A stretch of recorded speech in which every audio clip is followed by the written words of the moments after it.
Welcome to another episode of Dad Can We Talk. I'm your host, Anthony Ray, and today we're finally getting it in again. You know, I'm ready today, man. It's been a good week, almost week and a half since I sat down with another brother. So I'm just ready for this episode 68. As we're going in today, man. And before I start, man, you know, I just wanna give a shout out to my man T Whitey and 6 O'Clock Studios. That's where we're posted up at right now. And I just can't appreciate my brother enough, you know, for everything that he does for me, for always looking out for me. And yeah, I just wanted to give a shout out to my man T Whitey and 6 O'Clock Studios. For all your studio needs, hit up 6 O'Clock Studios on Instagram or Facebook. If you need graphics done, you need t-shirts, you need some CD covers, anything, you know, my man T Whitey and 6 O'Clock Studios can do that. They can handle all your production needs. The engineer here, he can even make beats for you, man. So get with them at 6 O'Clock Studios for all your musical needs.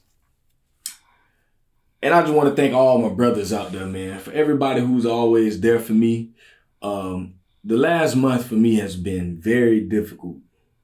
I would say the month of October was probably one of my hardest months I've had in the last 10 years, in all honesty.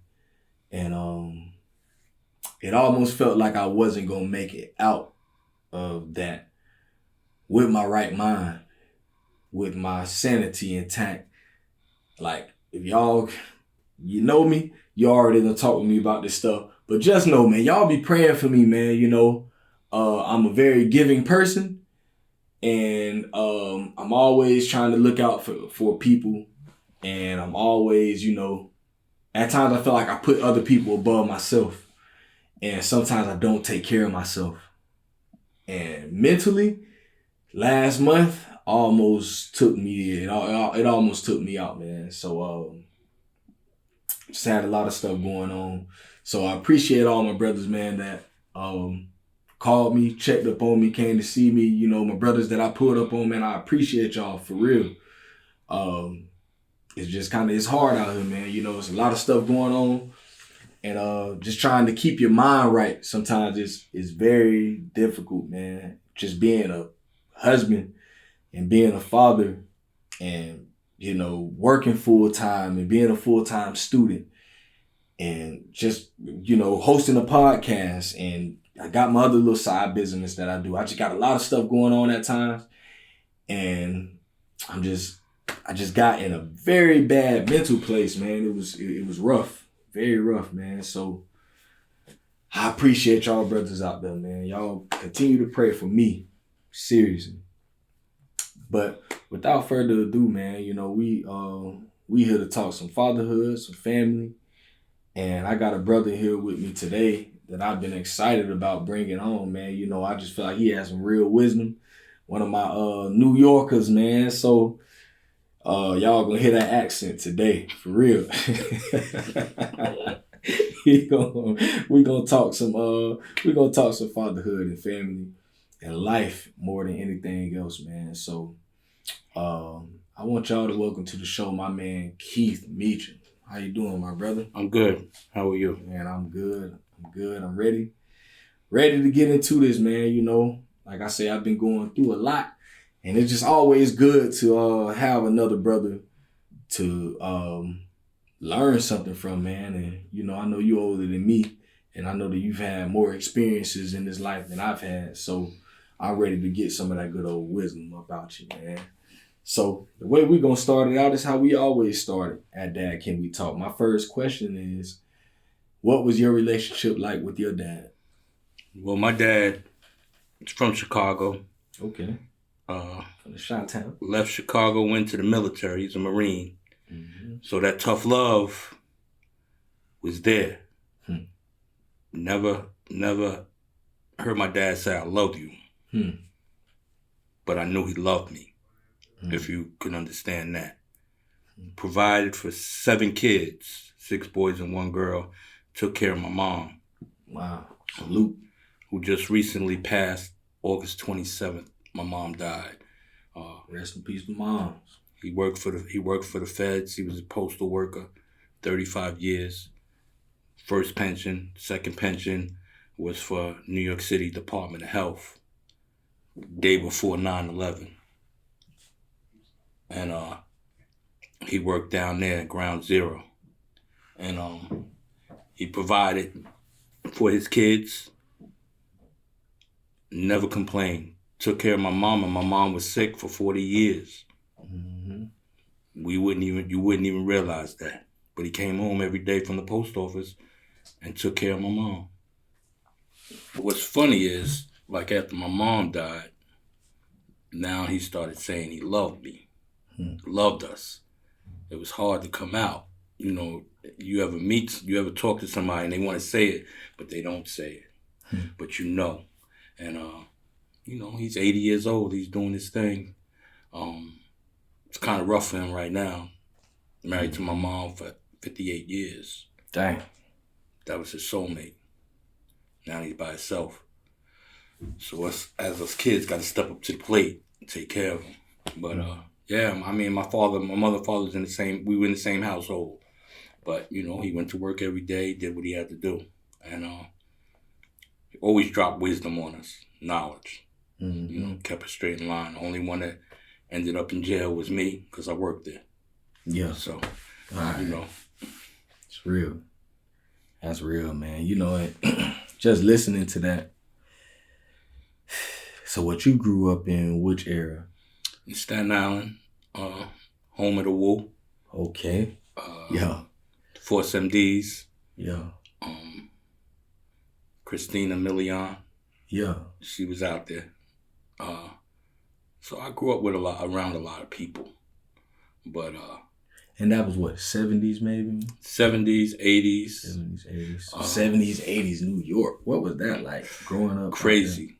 I mean, you know, I'm from the projects, and, you know, the projects here and the projects in New York are totally different. Projects in New York are all brick buildings. Mm-hmm. Sometimes you live in buildings that pissy hallways, pissy elevators. You might go in the elevator and get robbed. So, you know, every day was a struggle. But I lived a good life living in those projects. Taught me a lot. It grounded me, kept me focused. You know, what's crazy is my dad still lives there. 45 years in the same apartment. So, you know, wow. It's different up there. It's different. You know, each neighborhood has their own projects. So, I lived in Manus Harbor projects. The Woo comes from Park Hill and Stapleton. Mm-hmm. There's certain areas you don't go to if you're not liked. You don't get a pass to come in there, to play ball, do anything. If they don't know you, you can't get in, which is crazy. But if you lived in my projects, everybody stuck together. So, you know, we never had problems like that. Yeah. But it was good living. It was real good living. That's what's up, man. That's what's up. What was like you say, you know, your dad, what would you say is the biggest difference, you know, between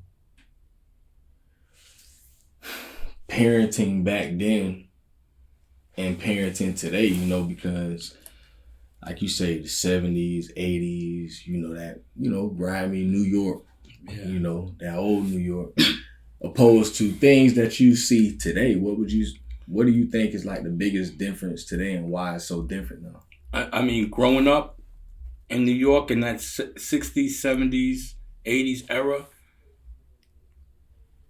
the neighborhood raised you. If you did something wrong, there was a phone call at your house before you got home. And when it all changed, when babies started having babies, And you can't say nothing to my child because that you're not his mother or his father. Back then, if I said something, Miss Smith was on the phone talking to my mother. When I got home, did you say such and such? Nah. So you calling Miss Smith a liar? Go get the switch. It was real. So you respected your elders, the police, because the police knew you. Where I grew up, the police knew everybody's family in the projects. And what back then, we had drug dealers and everything. But when they came around, the drug dealers took it inside. When they're not out there, they was outside. But it wasn't crazy like people think. The drug dealers respected authority. And I'm not glorifying drug dealing, whatever. But, they did what they had to do. And they didn't put little kids in harm's way. No little kids was getting shot. Nobody was getting shot on streets. If you had a problem, you used your hands. You settled the beef. Next day, we was cool. But nowadays, these kids is raising kids. These dudes don't know how to handle their business with their hands. They quick to shoot somebody. And these are the choices that they making. And that's what made me go into law enforcement. That's what made me work for the New York State Department of Corrections. And it's real. It's real in there. And you have some people that glorify dudes coming home from jail because they did a bid. Half them dudes wish, and I have been told, I wish I was like you. I wish I would have made the same choices you made. And I always tell them, listen, the only difference between me and you is you got caught and I didn't, and I changed my life. All right. Because I ain't no different than the next dude. Because I had a little pharmaceutical business in myself. And I knew better. But I did it. I thought the grass was greener on the other side. And I used to sell in the clubs to the Bridge and Tunnel crew, to the Bridge and Tunnel people, which are the white kids. Yeah. And they used to come in the club, and I made my money and did whatever I had to do. And I went to work every day. I come out of the club 5 o'clock in the morning. I ran home, took a shower, and went to work. So, I don't glorify what I did. Actually, I regret doing it. But, I did what I did. Straight up. Straight up, man. That's real. That's real stuff. My wife said something today that kind of caught my attention. And she said that the village doesn't exist anymore, and because the village that everybody speaks of doesn't exist anymore, it brings a lot of stress on parents today. Yes. So it's so much stress because it's like, almost is every parent on their own. It's every man for themselves nowadays, and you can't really count on people, to be there to really help you the way that, people talk about it a lot, it takes a village to raise a child. And especially here in Gainesville, we talk about this stuff a lot, about how we need to step up and help one another and do this, but people ain't really doing that stuff, And I think a lot of people say it, and I don't think a lot of people really want that, No. Because we're really selfish, and we honestly just don't want accountability as parents. I think as sometimes, I just don't think that, like you say, we don't want nobody else saying anything to our kids. We say we want the village, but I don't think we really want the village like that. Yeah, they don't want that smoke. Because they, it's sad when you see these 14, 15, 16-year-olds got kids, but they're not taking care of their kids. They rather go out, smoke a blunt, go to the club, and meanwhile their kids left at home by themselves. Or these kids is out late at night.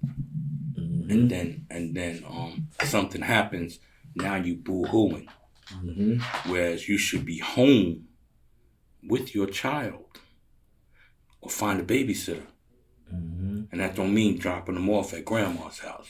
Because guess what? Grandma raised you. She shouldn't be raising your kids. Mm-hmm. You was good enough to lay down and have them, take care of them. You know, and me, I'm always gonna try to talk to the youth because I don't want to see them end up where I worked at. Mm-hmm. And I worked in one of the worst prisons in the United States. I worked in Sing Sing Correctional Facility.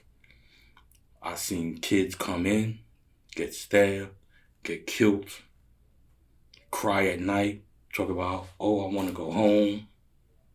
Oh, I wish I was like you, Officer Meachum. Tell them, you got choices to make. Oh, but I didn't have a dad. I said, don't make that as an excuse. Mm-hmm. Because, you know, you have a mother that's there. Take advantage of that. You know, and these kids don't get it. They think it's a badge of honor to wear ankle monitor to go into the system. And they don't realize, especially down here, every time you get arrested, you're building your jacket up Mm-hmm. to the point where you got a full loose leaf binder with all your charges. And then when you get 18, that judge says, you know what? You a menace to society. Come on, we going to the state. We going to state prison. And then what you going to do? You sitting there crying and you go into the system and some dude is sitting there watching you. Next thing you know it, you cleaning his clothes. Hmm. You asking your mom to send you money to take care of him.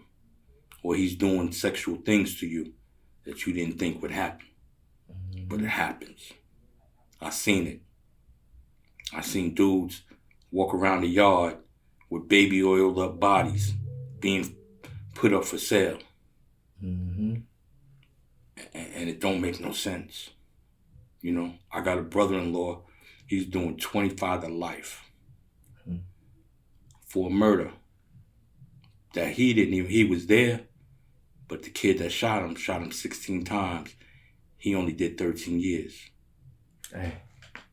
But my brother-in-law is changed his life.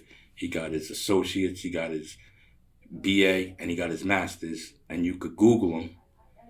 He was on the New York State Department of Corrections debate team, inmate debate team. They beat Harvard in a debate. His name is Carl Snyder. You could Google him. He's the guy in the green sweater vest. You know, Dang. and he regrets every day what happened. Mm-hmm. But you're guilty by association. So all you dudes that think hanging on that corner is cool. It ain't cool. It's not cool. I'll be that nerd and go to work every day. I'll be that cornball, the goofy dude. But I get a check and I don't have to watch my back. Mm-hmm. I don't have to worry about police running up on me. You know, I try to teach my kids that all the time. I got 4 sons and I teach them every day. Hey, you're a target. What you mean? I said, you black. You a male. And you young. Sooner or later, you're going to have a run-in with the police. You know what you got to do. So. With that relationship that you had with your dad, how has that influenced you in raising your own 4 sons? Well, and now I'm not scared to tell my kids I love them. Mm-hmm. I'm not scared to give them a hug. Mm-hmm. I make sure every morning I drop my 2 youngest sons off to school. Yo, I love you. Have a good day. Be great. Be greater than me. My 2 oldest, I have one that goes to FIU. My other son works at Taka Charlie. I always talk to them to make sure. I always make sure they know that I love them. And I'm here for you. I could do whatever I got to do. You know, I know my dad will do anything for me. But growing up, it was hard because he was the breadwinner. And he had to show, hey, I'm a man. This is what I got to do. You know, he didn't have time to say, here's a hug. You know, I got to go to work every day. I got to go work 10 hours. So, and then I got to come home and take care of my take care of my wife, your mother.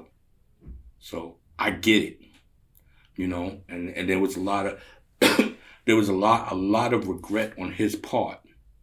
Like he missed out on something, but we knew that he loved us and he still does, but it was hard for him to show it because I don't think he had that love growing up himself. Because it was different back then. You know, the male was, I got to go to work, I got to do this, you're going to do this, and you're not going to say nothing about it. So I give my kids choices. Do you think, because I think a lot of your generation, your dads grew up like that. Yes. I think. My generation, most of our dads were affected by the mass incarceration. Yes. The 80s and the drugs and all of that. Most of our dads grew up in that era and, you know, lived through that type of stuff. How do you think that affected, how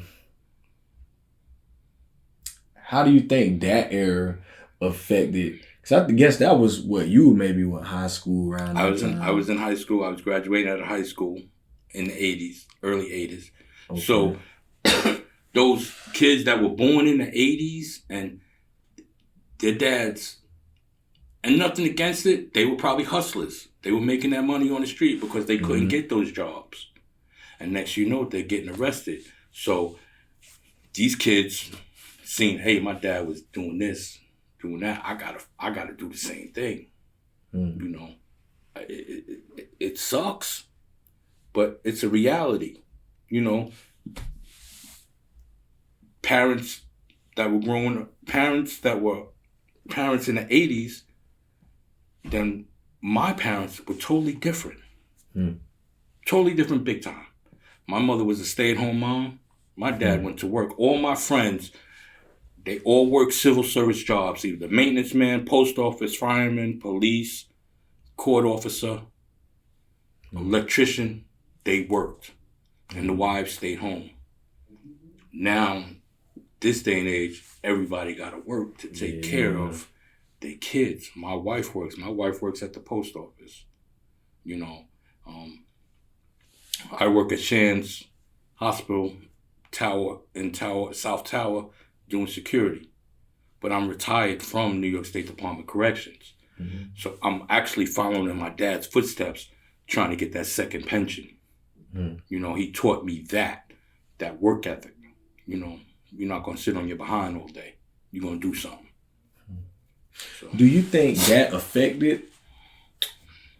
Do you think that's one of the big, because there's a question that people ask a lot of times right now, you know, like, why don't marriages last like our grandparents' marriages? So that age group that you're talking about, you know, mom at home, dad is working, and nowadays, the divorce rate is ridiculous right now, you know? Yeah. So do you think that plays a role in what we're seeing, not only just from, you know, the kids, the way kids are being raised now, but do you think that the home, just in general, you know, marriages and everything is affected because of now everyone is outside of the house? That home environment is totally different.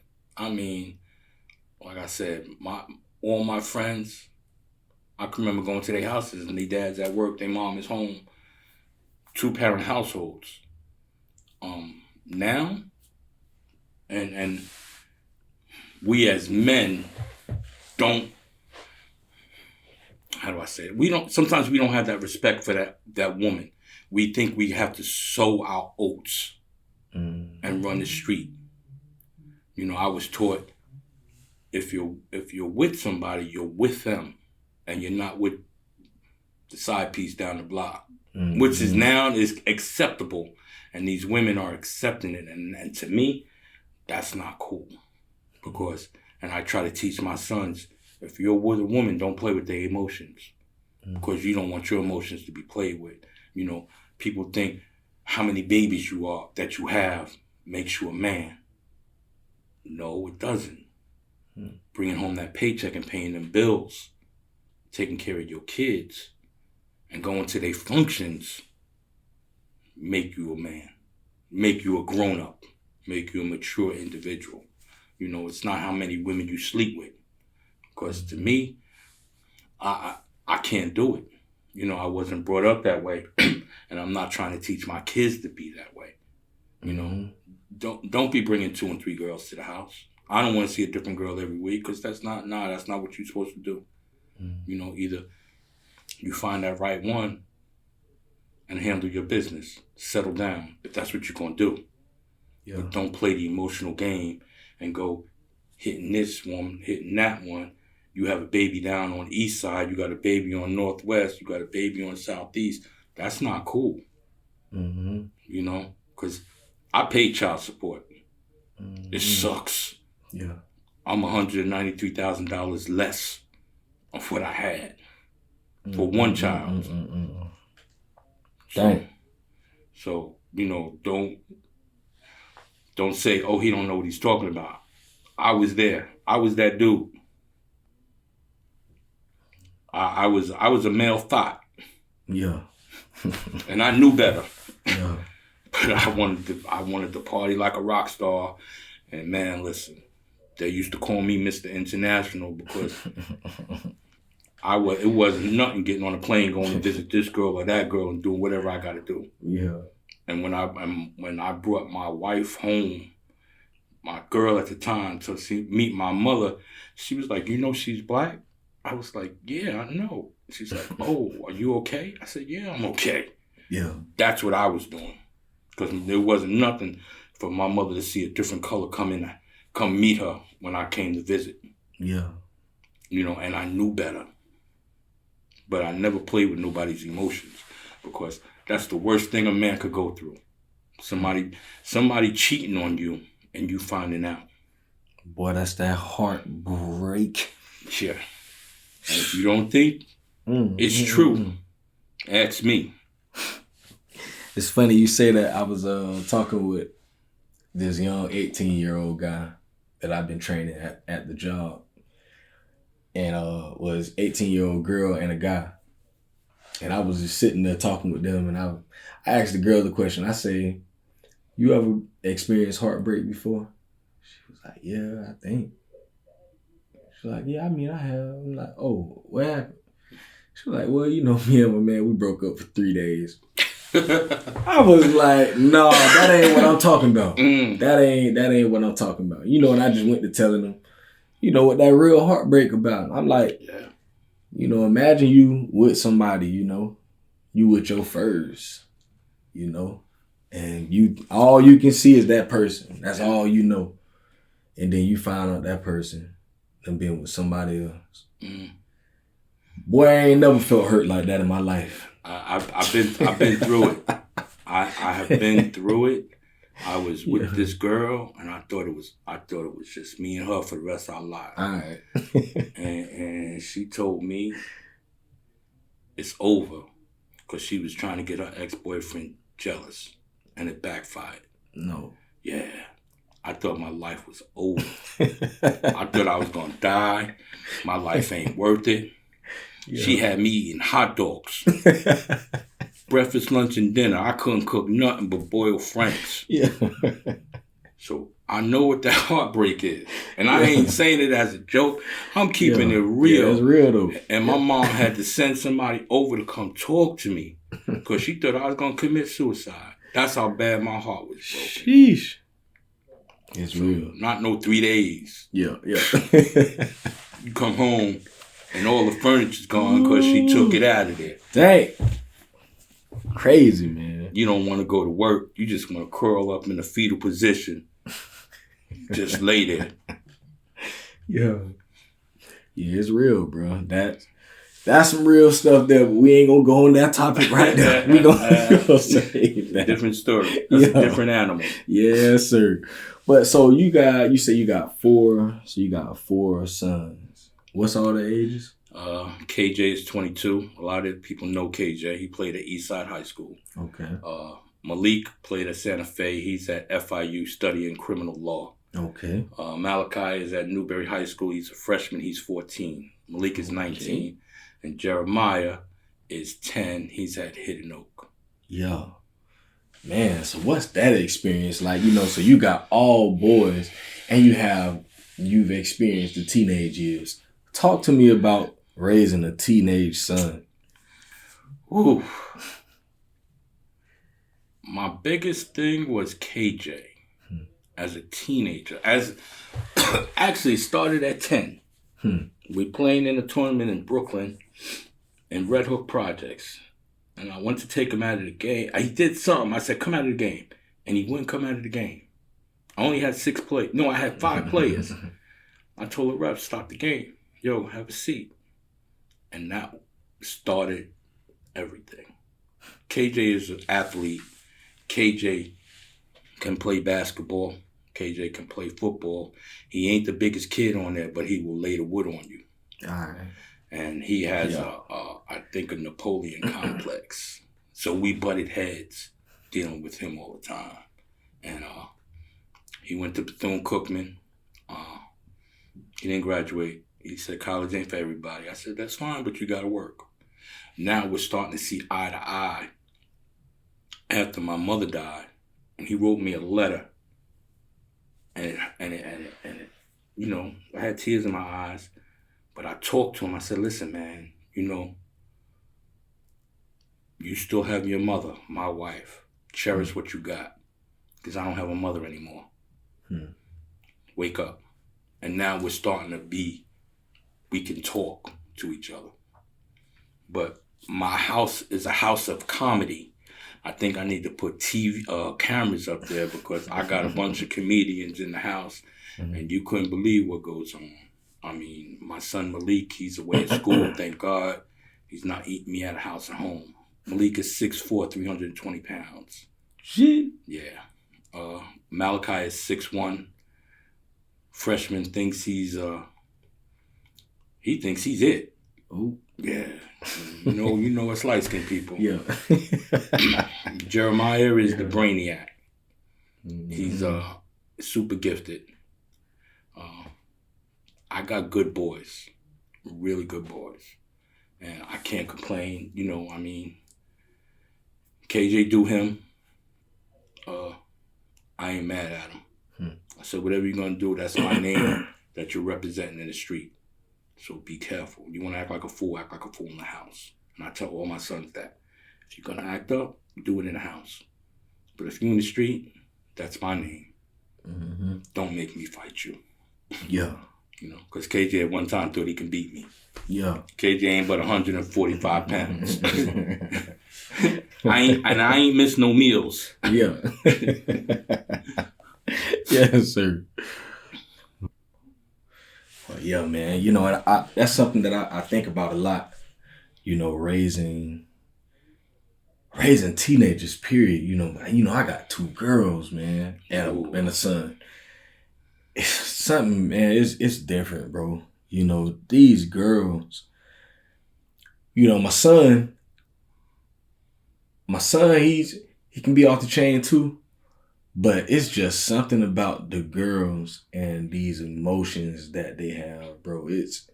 It's a different thing, man. I can imagine having a house full of boys. I feel like that'll be, just a different vibe. Yeah. But you add them girls in there, man, so I always be like, dang, like how is it going to be, raising a teenage daughter? That thing just seemed like it terrifies me sometimes because my 8-year-old is already, she just has one of these on her. Yeah. And the 4-year-old she right behind her. See, I have a 25-year-old daughter in New York. That's why when I said $193,000, and I didn't have the best relationship, bitter mother, it is what it is. But I have a beautiful daughter. Yeah. And all I can do is tell her, watch out for this, watch out for that. I'm going to be here for you. Because as a man, somebody put their hands on our daughters, Yeah. We gonna handle our business. And there was a few times I had to tell her, I said, listen, I will get on Spirit Airline and be there in 2 hours. Mm-hmm. I live my life. Ain't nobody gonna touch my child. Mm-hmm. And that goes for my sons too. I'm gonna fight for my kids. But as for a daughter, I'm gonna really fight for my daughter. Because, you got guys out here that are creeps. Mm-hmm.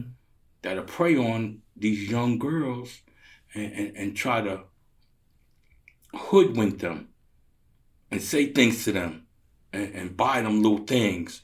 Mm-hmm. Oh, he loved me. He don't love you. Because he trying to get in them drawers. Mm-hmm. And you have grown men that prey on these young girls. And it's sad. Mm-hmm. Because you shouldn't be over 18 talking to no 14-year-old. You shouldn't be over 25 talking to no 18-year-old. Mm-hmm. Talk to somebody your own age or above. Because for every dude, there's 15 women that are your age that is available. Mm-hmm. But you want to prey on a young girl because she don't know any better and she might not have that father figure in her life. Mm-hmm. So you think, oh, he good. Oh, he just brought me some 5411s, some Reeboks, or some sneakers, or some Jordans. And you think that's love. That's not love. Because next you know it, he's starting to smack you up. He might even trick you out in the street. So you have to be careful.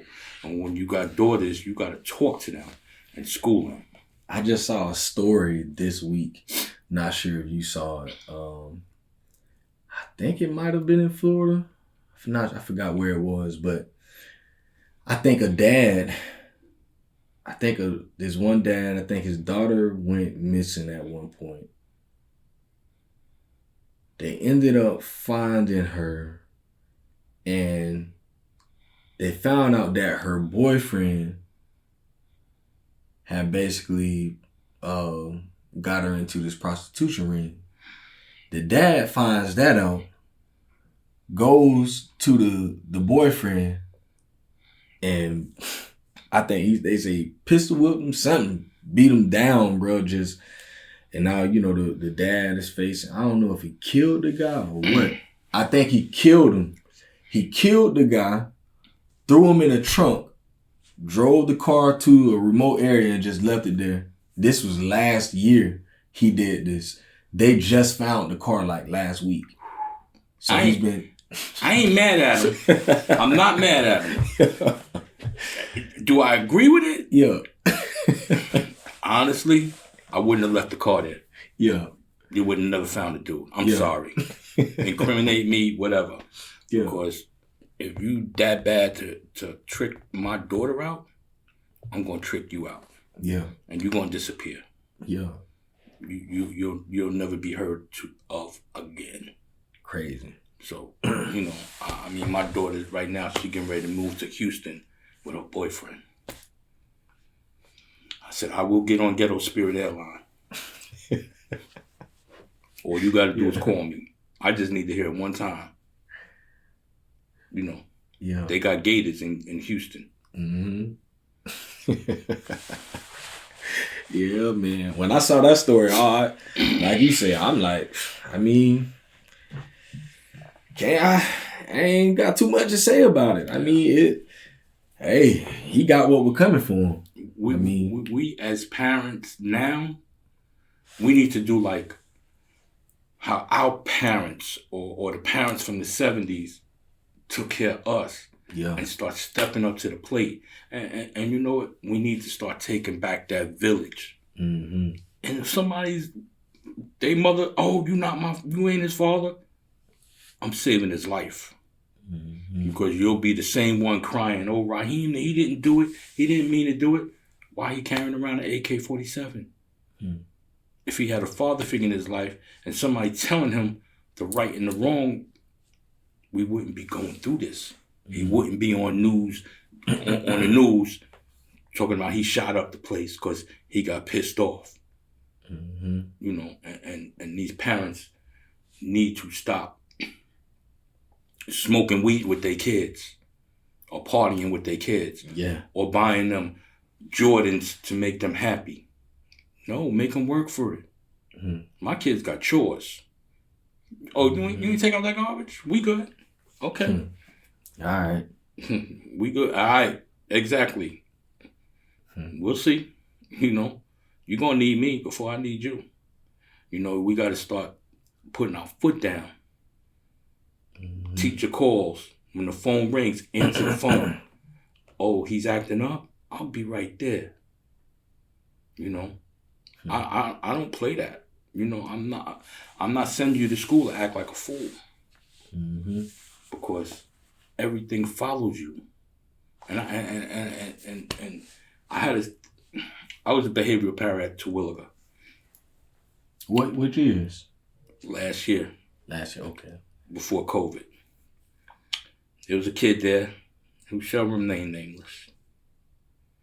Running out of the classroom every day, acting up. Super athlete. I'm talking to him. I'm like, listen, my man, why are you doing this? Because I can. I said, do you realize everything you do follows you? What college coach wants you to play for them? Nobody. Well, I'll do this until I get out of elementary school, then I'll act right. Mm-hmm. You can't do that, my man. You can't do that. And he thought I was being a hard ass on him. I said, you know what? You want to keep acting like that? I'm going to come to your practice. You ain't coming to my practice. Okay. I went to that practice on Tuesday. That boy, his eyes lit up. And I talked to his coach. And I said, I'm not doing this to get you in trouble. I'm doing this to show you that I care. Because you need to stop that nonsense. You have all the talent in the world, but you're going to throw it away. These kids don't know. They don't get it, man. You know, they don't get it. You know, I used to have a teacher, Mr. Bruno, elementary school teacher. He always said a book in one hand, a ball in the other. I was an athlete. I always wasn't this big. I can dunk. I could dunk in the 6th grade, 7th grade. Mm-hmm. So got to high school. I tried out for the team. I knew I made it because I was one of the best ones on that team. I looked on the board. My name ain't on there. Mr. Bruno, what happened? He said, you passed everything but metal shop. I said, I passed metal shop. I got a 65. He said, that's not passing. I said, but it is passing. He says, no, you didn't try hard. You just went through the motions. I can't let you play for me. And I learned a valuable lesson. Dang. Give all you can. No matter what class it is. You know, and I try to tell these kids now, book in one hand, a ball in the other. 65 is not passing. Don't just skate by. Get that 3.0. Yeah. So when you go to college, when they see your transcript, oh, he works hard. All my kids got a 3.0. You know, and even though my son KJ dropped out, he dropped out with a 3.0. He just wasn't, school wasn't for him. I ain't mad at him, but you got to get a job. Yes, sir. You got to work. Straight up, man. That's real, man. What are your thoughts on the whole R. Kelly situation, man? Like, have you talked with your son about that or explained any of that to them? We talked about it, and I just had this conversation with a coworker, and she said she gonna still rock out to R. Kelly because his music is great. I said, how can you rock out with somebody who is doing vile things to these young girls, making songs? Read his lyrics, they're all subliminal messages about these young girls. And you think that's acceptable? I don't listen to his music. I stopped listening to his music when I heard about the pissing incident, and then when he finally got caught. Yeah. Because if I'm listening to his music, what is that saying? That what he does is acceptable.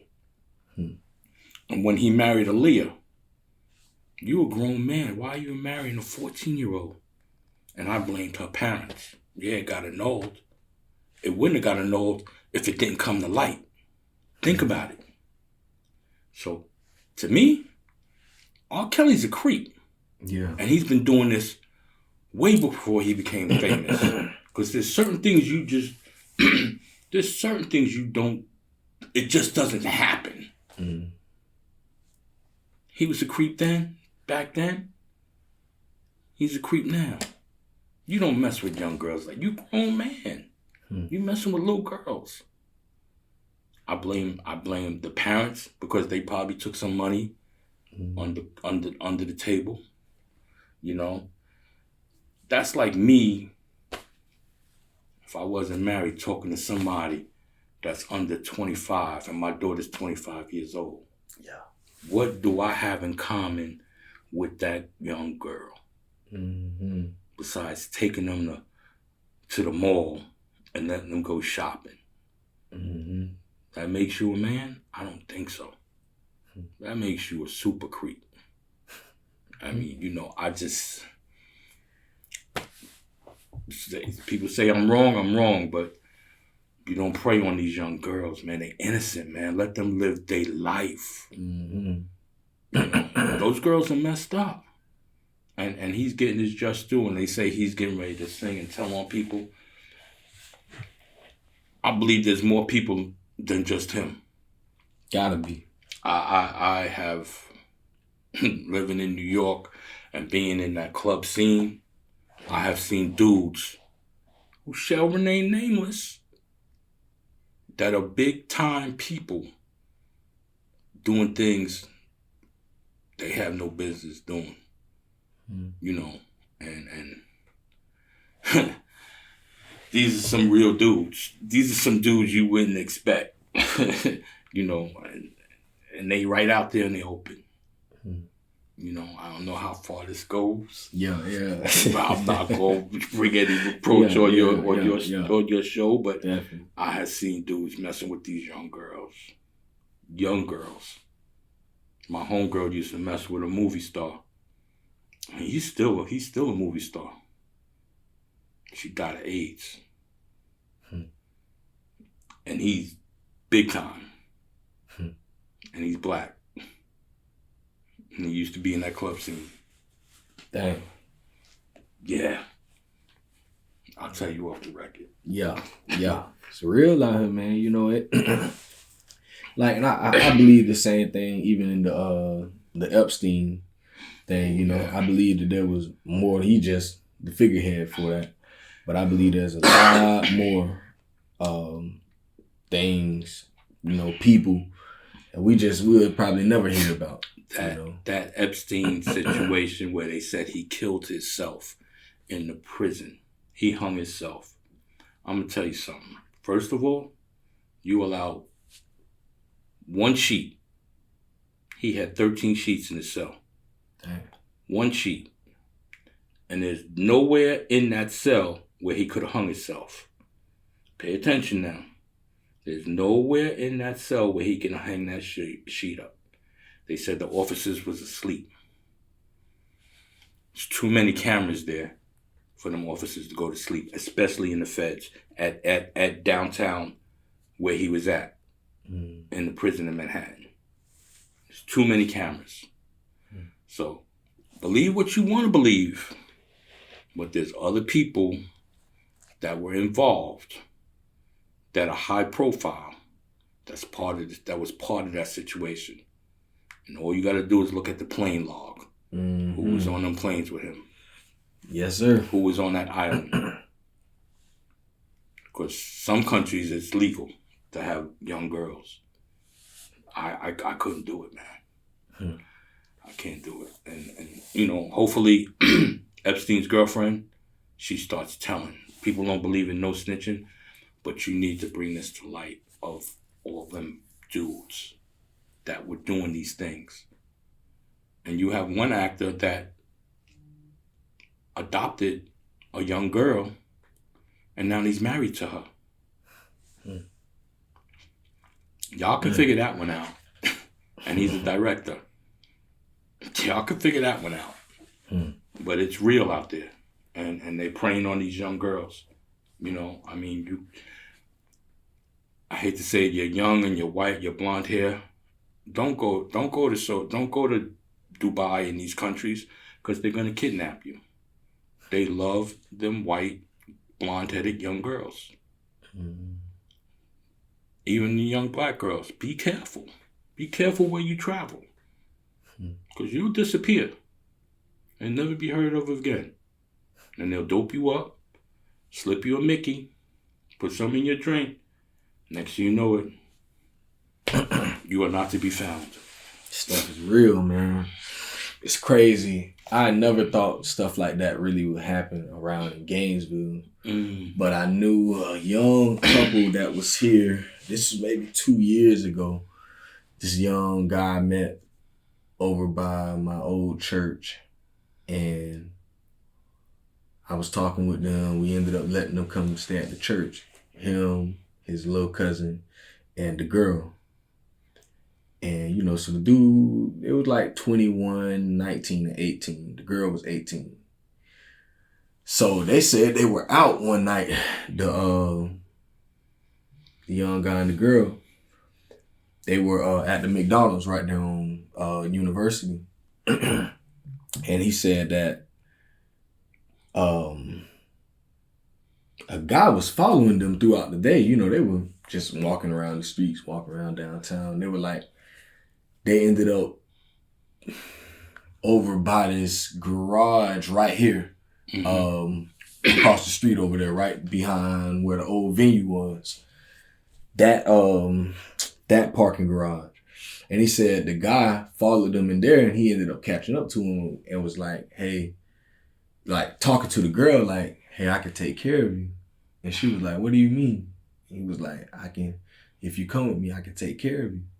And she was like, no, I'm all right. And the guy, you know, still was trying to persuade them, just saying, you know, I'm not trying to hurt you or anything. You know, I just want to help you. You know, I can take care of you, this and that. So they were like, the dude just kind of creeping them out. So they just kind of walked away. And they was like, they saw him get in a van or whatever. The guy seen him on the street again. And they was like, so the next day they saw him again. I think they say they were just walking. They realized, you know, the guy was trying to act like he wasn't following them. So they walked in the store, he'll walk in the store. They walk out, he walk out. So they ended up back at the McDonald's again. And they were in the line acting like they were going to order food. And they realized the guy was still back there. He was like, you know, just kind of looking around, acting like he's not really doing anything. And they got away from the guy. And they weren't from here, you know, they were from Detroit. So they had just got here. So, you know, they don't really know anybody around here. They're new around here. So, you know, and when they told me that, I was like, you serious or you guys playing? They were like, no, we like so serious. Like the guy was trying to get her last night. And I'm like, man, it's crazy out here, bro. And I just never imagined that type of stuff would happen like right here. But then, you know, the more and more videos I listened to and watched on it, they were like, you know, describing the types of cities. And Gainesville is a perfect place, you know, the big university here. Yep. It's a perfect ground for something like that to happen around here. Sex trafficking in Florida is huge. And people don't even realize that. And it ain't just girls. Mm-hmm. It's little boys too. Yeah. So hold on to them kids whenever you go on the turnpike and you go in that rest stop and go in that bathroom. Make sure you go in that bathroom with your child. Yeah. Or your wife go in with your daughter. Because there's dudes lurking around that are creeping. That will throw them in the van and next you know you can't find your child. That's the worst feeling in the world. I hope that never happens to me. You know, there's just so many sick individuals out there. I call them the R. Kellys. And then you have these older men who are buying these women from Thailand and Singapore and buying these bride wives off the internet. You're just as a creep as they are. Crazy. you can't get a woman in the United States. Something wrong with you. If you got to go through the mail order system, something wrong with you. You know, you got issues. You know, but hey, that's what this world is all about right now, man. It's a lot of sick individuals. This ain't nothing but Sodom and Gomorrah, man. You know, and you gotta be careful, man. You gotta hold on to your kids, man. You gotta teach these kids. You know, and I hate to say that you got these kids turning themselves out. Oh, I don't know if I want to be a boy. I don't know if I want to be a girl. Yeah, my wife just talked about this last night. You know, it's heartbreaking, man. And you gotta talk to your kids because they're so easily influenced now with the clothes and what's going on in TV, where it's saying it's all acceptable. It's not acceptable because, and I hate to get religious on you, but no, that's where we at. In the Bible, yeah, if it said Adam and Steve, I'm gonna respect you. Or Linda and Susan, and they married and had kids, I'm gonna respect it. But if you can't show me in that Bible that says that, don't talk to me. Because, you know, don't throw in my face, oh, I got rights. I was, God made a mistake. God don't make mistakes. No, they gotta stop. I mean, that's why Dave Chappelle was right when he did that last show. All right. He was 100% right, and I stand by Dave Chappelle. Straight up. Because when he was making fun of blacks and making fun of people, nobody was in an uproar. When he made fun of that LBG, ABC community, everybody got offensive. Oh, how can he do that? What? When he was dressed up as a crackhead, it was all fun. It was funny. It was real funny. You didn't say nothing. Oh, that's comedy. Okay. It's all good. You know, until you can show me in that Bible, Adam and Steve was one. I ain't messing with you. Don't talk to me about that. I mean, think about the clothes that these kids is wearing, these skinny jeans. Yeah. Where you can see how much change is in their pocket. They can't even pull their pants up. Who's making these clothes? Yeah. A dude, a gay dude. Yeah. That's real.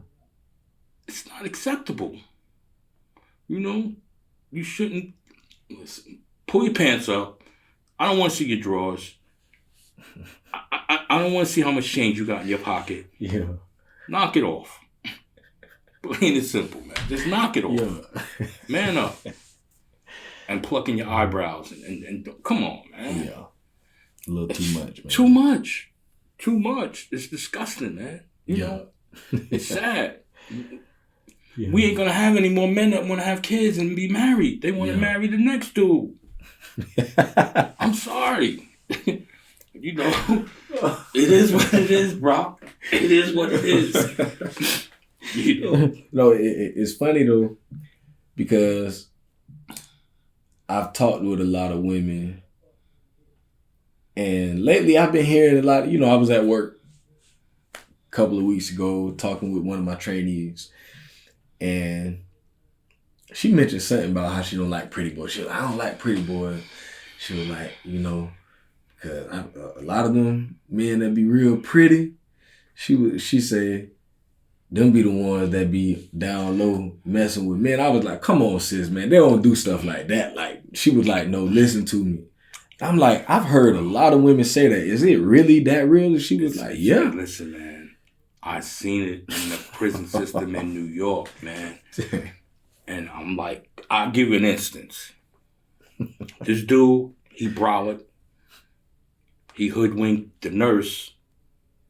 And she started visiting him. Next thing you know it, they together, they get married. She loses her job. She comes visit him on a Saturday. She visited him that Saturday. Saturday night, he raped his bunkie. No, man. Raped his bunkie. So we took him down to the emergency room and everything. He goes, yo, man, I needed some. A toe is just a toe. Nah, my man. I told him, nah, my man. You got female toes or you got male toes. You a turd burglar. No, man. You wrong. But you have dudes that come into the system. You got a 2-year bid. Next thing you know, you get turned out. I know if I got 2 years in the prison system, hey, listen, can you send me some magazines and some Vaseline and lotion? Yes, sir. Please? Because I'm not messing with that dude. I'm not digging in the crates. No. That's why I tell females, dude came home, do your homework. Because he's been there a long time. Yeah. He got feelings. He ain't gonna mess with that next dude. Because there's dudes that's in the system that love that stuff. That they in there, man. It's raining men. They in their glory. No, man. Yeah, man. Yeah, man. Yeah, man. I seen it, bro. I seen it. Man. And I don't understand it. You ain't even got a bid. You just got 2.5, 3 years. You couldn't wait. You couldn't marry your girl. Because if you go in the system in New York, or I don't know if they do it down here. If you're married, 6 months later, you're on a conjugal visit. So you getting some. Yeah. And it's every 48 days. So you getting some. Yeah. I didn't even know that. Yeah. But there's dudes in there, man, that, walking around that yard looking for victims. And I seen dudes, man. I know this one dude, man. He had that long, curly hair and 2 ponytails. Beautiful girl. And I seen him walking around the yard with this dude. You a little too close, my man. Come to find out, homie tricked him out. Dang. Yeah. I had another dude. Remember the movie Sopranos? Mm-hmm. The show The Sopranos? The guy that owned the restaurant? I forgot his name. His cousin was in my jail. And female officer was doing her rounds overnight, at midnight, and she see the covers going back and forth. No, man. Yeah. So she walks back around, pulls the covers. He was getting serviced. No. So I'm working visit room that day, that weekend. Off. And his wife came in. She's like, why is he in the box? I'm like, sweetheart, tell you what. Let him tell you what happened. And then when he goes back to the special housing, you tell me what happened. Tell me what he said. And she goes, he said the officers were after him. That's why he's in the box. I said, listen, go get tested. Because he was doing some things that he had no business doing. Go get tested. I mean, it goes on.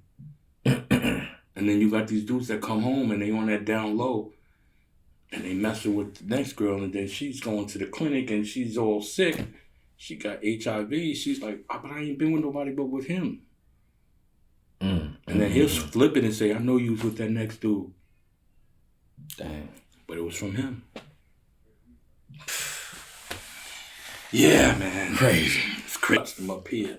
I felt all of this. And I screamed. Come to find out, he was selling his body for commissary. No, man.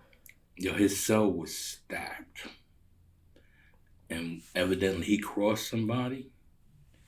And they took a coffee pot, filled it with baby oil. They put a stinger in there, which is an extension cord. The wire's exposed and they stuck it in there. And they made it as hot as they could make it. And they poured it on him from head to toe. Yeah. Jeez. I still remember the scream. I still remember him peeling and everything, man. It was disgusting. But yeah, man. Yeah, man. From listeners, man, hey, I know there's some heavy stuff, but it's kind of interesting, just interesting to, I know for me, because like you just don't hear this stuff. You know, you just, man, bro, stuff is crazy. That's wild, man. And we're gonna switch on this. We're gonna switch up real quick. Okay. I wanna go here, man. I wanna go to marriage. How long have you been married? I've been married for 20 years. 20 years. So I'm right behind you. I'll be at 10 next year. Yeah. So I'm about half y'all. So how have you been able to withstand the different seasons of marriage? You know, I'm not sure if it's just me, but in my experience, you know, I've noticed that every, you know, when I've been with my wife since she was 18, I was 20. Okay. And, you know, every few years, you know, we're changing. We're changing and we're becoming, you know, now I'm in my 30s now. My wife just hit her 30s. And it's like we're in these different seasons, this different time now. And we're learning. It's almost like we have to relearn each other now, because I'm not the same guy she met in 2009. And she's not the same woman that I met in 2009. Yes. And just us growing together and just continuously always trying to learn each other, you know, it's been difficult at times. Yeah. So has that been something that you've experienced, and how have you gotten to 20 years, man? I've been with my wife since December 1997. Dang.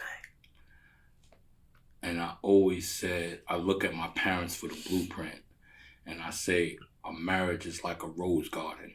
It's beautiful, but you got thorns in them rose gardens. Every now and then you're going to prick yourself, and you're going to go through something.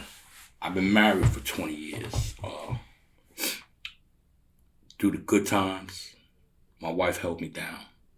When I was getting a check from corrections for $1, because my baby mama was getting my whole check. Dang. She held me down. We've been through some things, and we talked about it.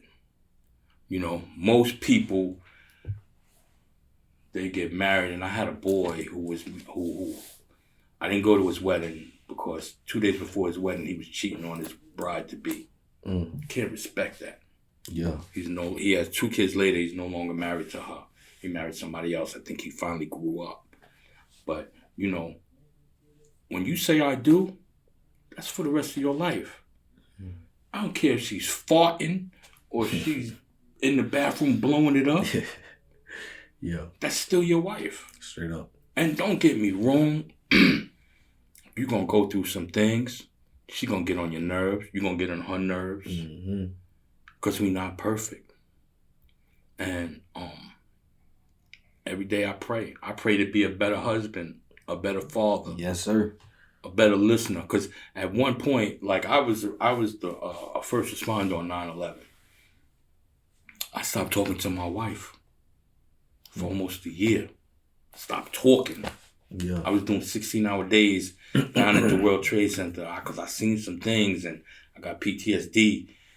I was tripping. And the communication was done. We could sit in the same room and I wouldn't even talk to you. You know? I finally grew up. And marriage can be a beautiful thing, man. You got to make it work. You got to take the good with the bad, man. Yes, sir. She laid down and had your babies. Yeah. She's putting her body through some things. And if you can't accept that, something wrong with you. They say having a baby is like having kidney stones. Nah, it ain't the same, man. I had kidney stones. It ain't the same. It hurts. But to see that baby come out of that thing. Yeah. 9 pounds with a big head. Yes, sir. Hey, no C-section. Yeah. Come on, man. She's doing that for you. So you in turn got to say, hey, man, she really loves me. Because I don't think no woman wants to go through that labor. It sucks. It hurts. You know? And you know, I love my wife. Maybe I don't tell her enough. But she's the mother of my children. She married me, which is a lot. Yeah. To marry me, I'm difficult. I mean, I'm a good dude, but I could be an asshole. I could be a sarcastic prick. Yeah. And she'll tell you, and she'll tell me, and I'll tell her, hey, you out of control, because my wife is the union president for the mail handlers in Gainesville. And I had to tell her one day, I said, listen, I don't work for you. I don't work for the post office. Leave that out the door, because I know you union president, but guess what? I'm your husband. Take it down a notch. But we learn not to bring our job home.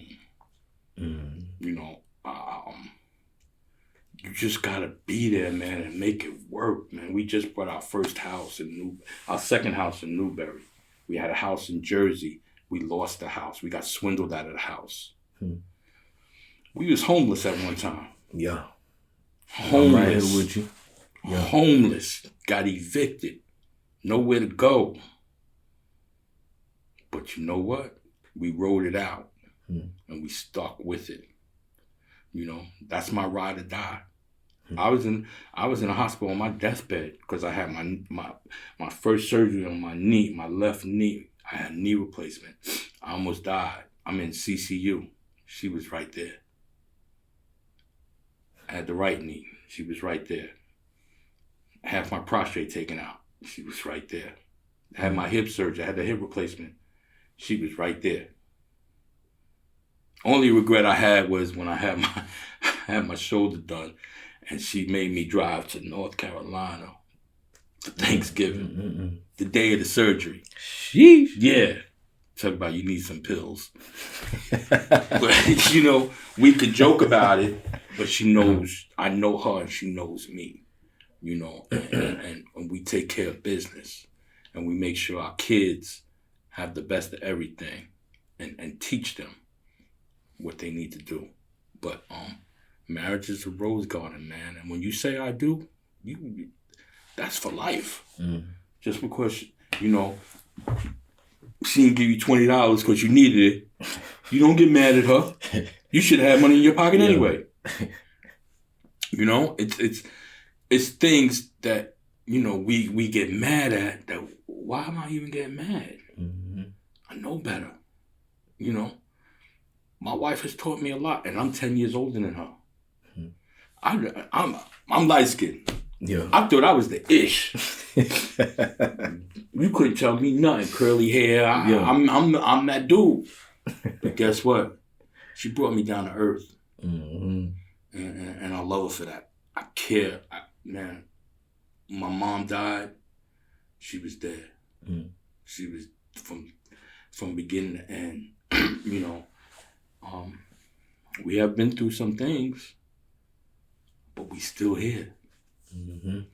And my blueprint ain't the same as everybody else. My blueprint ain't the same as my dad and my mom. But I look at my parents and be like, wow, 58 years.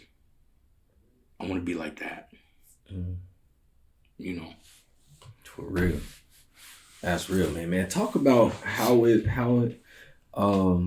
what it's like to lose a parent, man. You know, that's one thing I say. I haven't really experienced death at all, really. I haven't really lost anyone that's like in my day-to-day life. Yeah. Somebody that I talk to on a daily, think about daily. You know, I haven't lost, you know, my mom, my dad, a brother, sister, close aunt, my grandparents. I don't really know what that will be like, you know, and that's something that I, you know, honestly, I'll be kind of afraid almost. Not really, I mean, because I know it got to happen one day, but yeah, it's I lost two brothers My brother Jonathan, he was in a wheelchair. Physically, he couldn't walk or do anything. He got hit by a drunk driver. Wow. It's okay. I got over. I'm not gonna say I got over it, but I think about him. And then I lost my brother Edmund, who's a year younger than me. They call us the Irish twins because we were right back to back. Yeah, that's how my two youngest are. Yeah, and I did that. I dealt with it. But this August 27th, when my mama died, I still haven't grieved like I should. I still haven't let it out. Mm-hmm. I'm trying to be strong for my kids so they can see. But I think I'm going about it the wrong way. To lose your mom. My mom, I'm 57 years old. I got to spend 57 years of my life with the woman that birthed me. Mm-hmm. I watched my mom have grand mal seizures when I was in elementary school, to having MS and sarcoidosis, where she got to walk around with the tank. Mm-hmm. And crazy as it is, last year she's like, Keith, if I don't get a lung transplant, would you be mad? Because I'm going to turn it down. I'm like, I'm not going to be mad. I would love for you to get it, but I can't be selfish to prolong you being on this earth. Mm-hmm. And she got the tank. She was good. And then the week of the 27th, she was in and out of the hospital. My dad was in and out of the hospital. My mom was in and out of the hospital. And that last week, I speak to my parents every day. That last week, that conversation with my mom got shorter each day. That Thursday night, Thursday afternoon, I called my mom. She's like, I'm not feeling too good, babe. I love you. Call me later. Okay, I'll call later. I never got to make that phone call. Mm-hmm. She died in her sleep in the middle of the night. She didn't suffer. But this is the lady that raised 7 kids while my dad went to work. And she did everything for us. Our laundry, cooked, everything. We paid her because we all had jobs when we was growing up. We paid her money. But they used to call my mom the Black Martha Stewart. Yeah. Now, we lived in the projects. Yeah. And the projects is very plain. She put marble tile, backsplash, through the whole house. You wouldn't know you was in the projects. Mm. And she was a designer. She designed stuff. But my mom busted her behind for her kids. And my mom, even though I was out of the house, I remember when I was in my crazy party days, I didn't go to work for a couple of days. My job called my mother's house. Mm. She came to my house with a bat. Why ain't you at work? Yo, why are you at my house? Mm.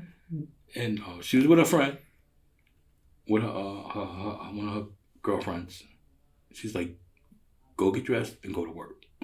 So how you telling me to go to work? I'm a grown man. Because I'm your mother. You gotta respect that. She raised me. My mom used to have sleepless nights when I was in my club days. Even though I didn't live at home, she used to not sleep and watch the news just in case something happened. And I love her. I miss her.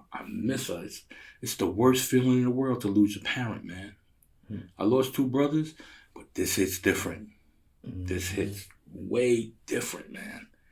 And losing your mom, man, and I tell everybody, if your mom's still alive, call her every day. Give her a hug. If you can see her, speak to her. Go see her. Take her to lunch. Mm. Tell her you love her. Because last time I saw my mom was in April. We went up there on a trip. I didn't see her for a couple of months.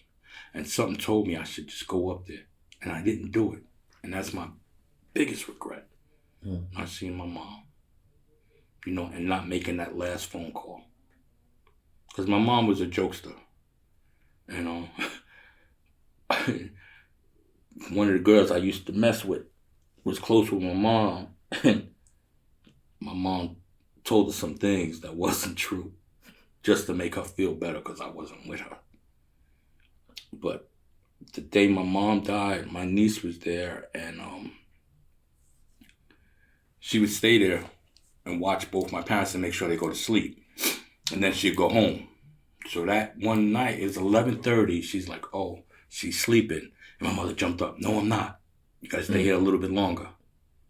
3 hours later, she died.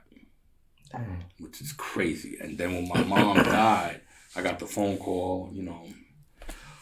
The coroner didn't even come. The funeral director, who's a family friend, you know, I called him. I said, hey, I need you to do this. My mom died. He was devastated.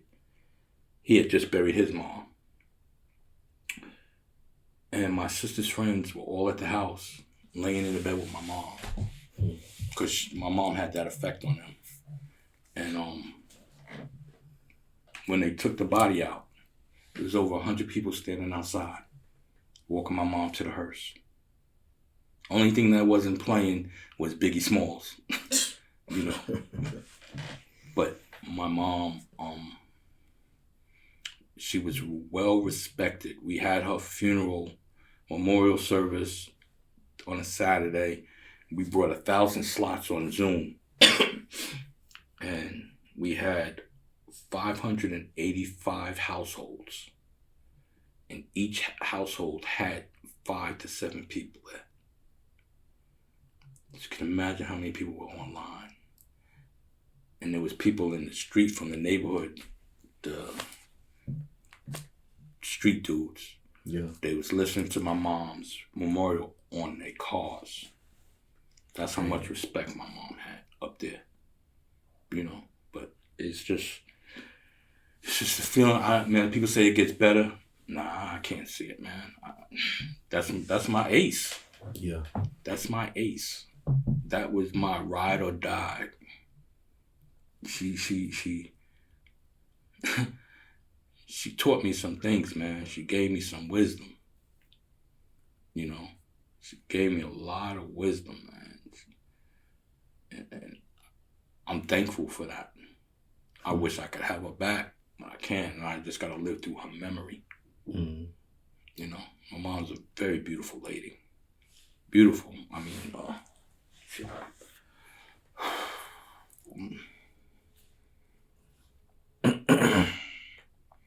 That's so real though, man. Yeah, man. I don't wish nobody to go through this, man. I really don't. I don't want nobody to go through anything that losing a parent. Mm-hmm. That's like the worst feeling in the world, man. That's my mom. Oh yeah, man. Beautiful. She beautiful, man. 77 years old. Dang. She lived an awesome life, man. You know. It's funny you say that about no one losing a parent. Bro, that's something that I think about. I think about it too much.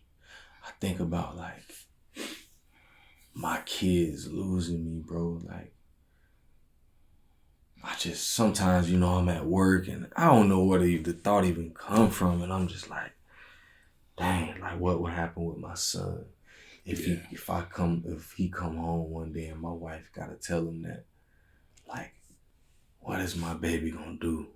Like, what are my daughters like if they had to ever receive that news, like daddy ain't coming back home.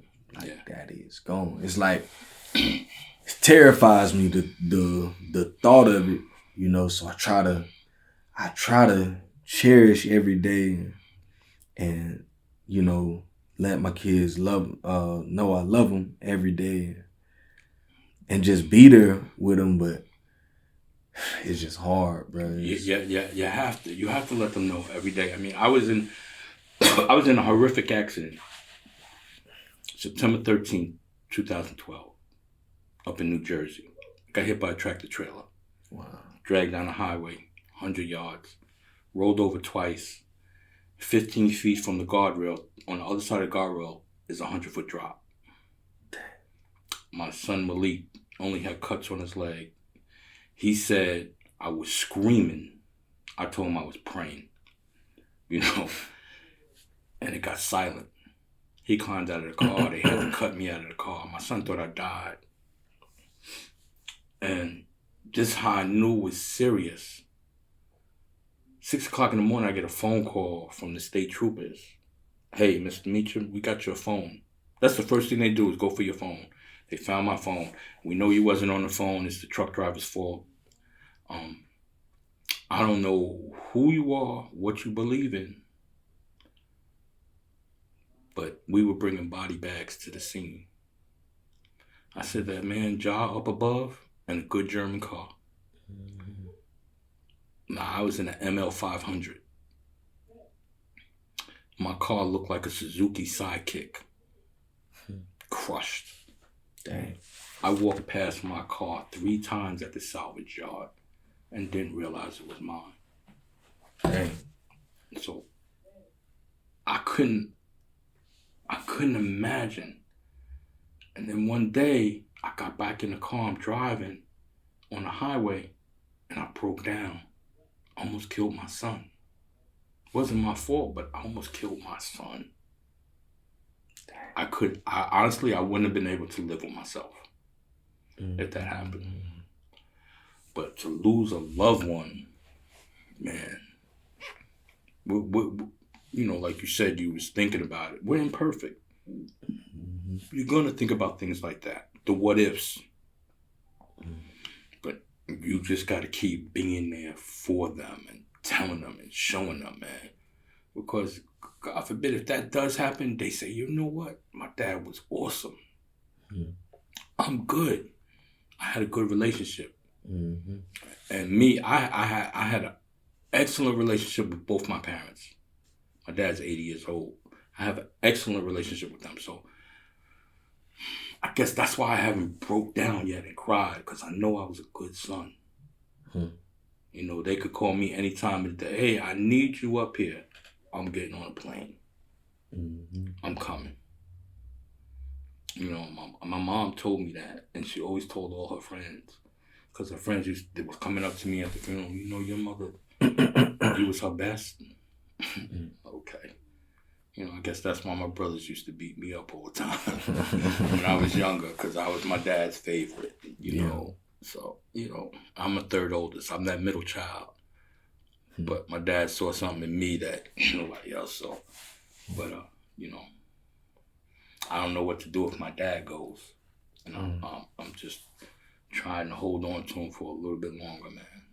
You know, I think that's going to crush me. You know, because that's my hero. That's the dude that, he was there. Like he told me, he said, you know, I had 6 sons. You was the mildest one. I had to make you go out there and whoop somebody's ass when somebody was picking on you. Because that's, you know, poking the bear. But that's my hero. I wanted to go into the Marines because of him. That's real. You know, I followed in his footsteps and worked at the post office. But my dumb ass wasn't mature enough to keep the job. I wanted to party. I wanted to party hard. Yeah. I would have had 40 years in the post office. Dang. Yeah. I blew that one. It is what it is, you know. But I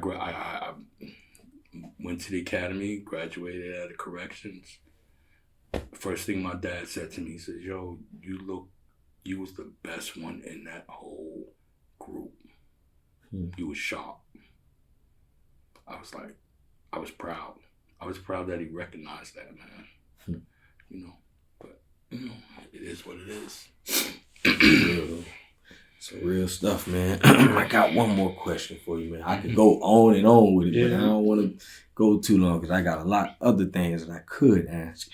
But I'm asking you this last question, man. If you could sit across the way, you know, how me and you sitting right now, knowing everything that you know now, and talk with the 18-year-old Keith, if you could just talk to that young man and give him one piece of advice going forward, what would you say to him?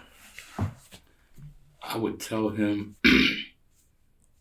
take your time, and if you're going to do something, do it at 110%. Go hard or go home. And be truthful at whatever you do. And be faithful. You know, and don't slack. You know, I mean, yeah. I would. That's what I would tell him, man. Just be true to the game. True to the game. Whatever you do, give it 110%, man. You know, and go for what. Follow your dream. Mm-hmm. And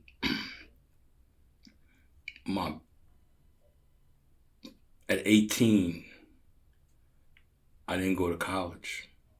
I could have went and played sports, but I didn't. I regret it. But I'm like, I lived a good life. But at 18, I would just tell them, hey, follow what you know. Follow your dream and do it.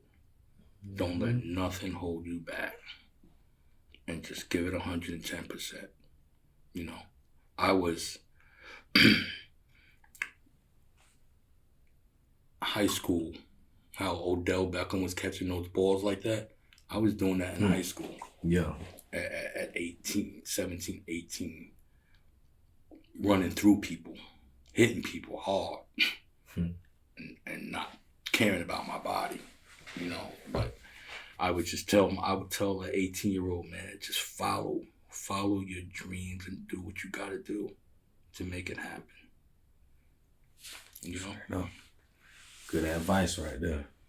That's good advice. Well, I guess we're going to end on that note there, man. Yes, sir. You know, and I just want to say, you know, I appreciate you, man, you know, for coming on and giving me all that you giving me, man. You know, I would say, man, you should continue to be you, man. Continue to stay encouraged. You know, I'm in your corner if you ever need me. Yes, you sir. know, you live right across the street from me. Yes, sir. And, you know I got to do a better job at reaching out to people. Lately, that hasn't been my thing. I've isolated myself a lot lately, you know, because of the things that I've been going through, and I haven't really been myself, but I'm coming out of that.